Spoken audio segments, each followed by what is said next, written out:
Today is a great day where we should be celebrating. So good that even the sun has made an appearance. And it is a great day for celebration. Why? Because here in Brussels, in the Robert Schuman Square, we're able to express ourselves freely. And we're able to support the Iranian resistance without anyone coming to execute us, without the Iranian regime coming to knock on our doorstep. This is a privilege that 80 million Iranians in Iran don't have the right to. It's only been 20 years that the Iranians, that you young Iranians that I see in front of me, I'm so delighted to see you filling this square. It is a youth movement that has never seen democracy, that has never experienced democracy, but you are hopeful. This is a day for celebration, but also to be grateful. Why grateful? Because we need to be grateful for what we have here in Belgium. It is thanks to law enforcement units here in Belgium who have allowed us who were able to overcome the terrorist attempt on the 23rd of June last year. Lots of us were part of this last year, and lots of us would have probably been victims of this terrorist attack. Today is also a day riddled with tension. Why? Because we've heard about what's happening in the Persian Gulf, and in the Middle East. There is tension, there is confrontation between the Revolutionary Guards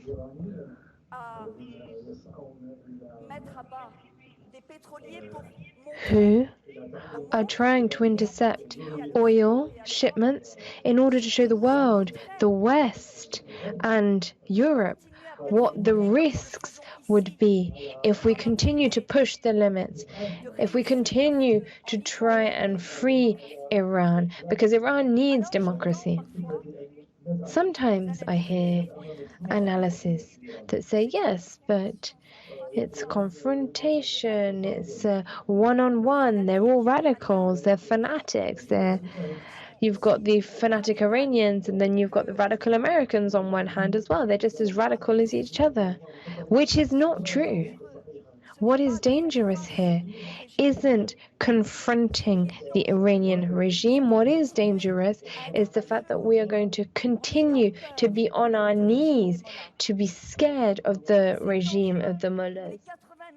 It is dangerous for the 80 million Iranians who have been massacred over the course of the past 40 years by justice which is synonymous to genocide, where men and women, innocent men and women, are hanged, are burned because they dared to speak. They dared to speak out against the fanatics and against the follies of the mullahs. So yes, it is a privilege for us to be here, to be living, to be able to express ourselves and to have a voice that will be heard. Why? Because what is immoral at the end of the day?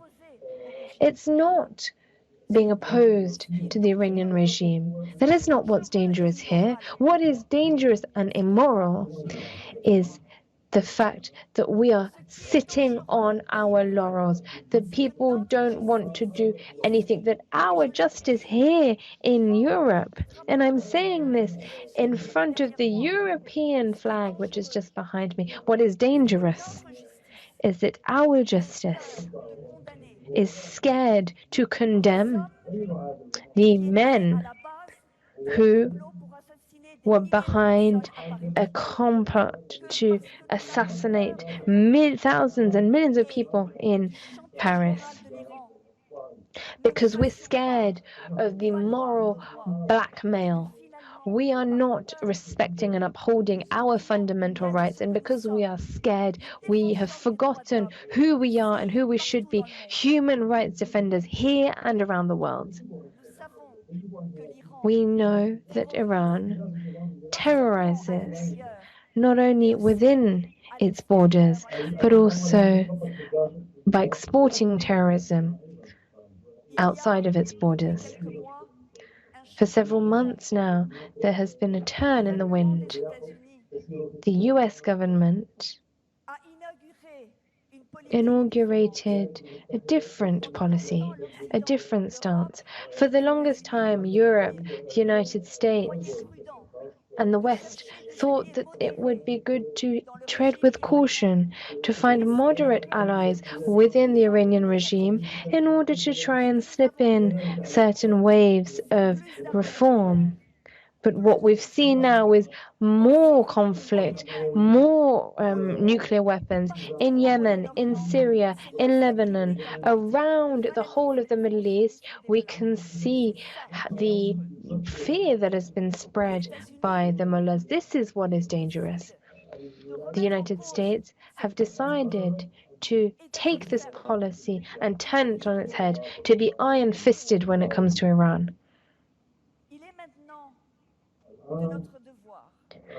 It is our duty and responsibility to call upon the European institutions now, here in Brussels, in the heart of Europe, in order to tell them and tell our leaders that we don't want a nuclear agreement, that we don't want to draw up agreements with corrupt ministers. We want to negotiate in order to establish the terms and conditions of Khomeini stepping down and to put a firm and conclusive end to the Iranian regime. This is why we're here today, to demand that we are united, that we are walking hand in hand with our principles and with our values. And today we are all walking in the same direction in order to pave the way to Iran's freedom. Thank you very much.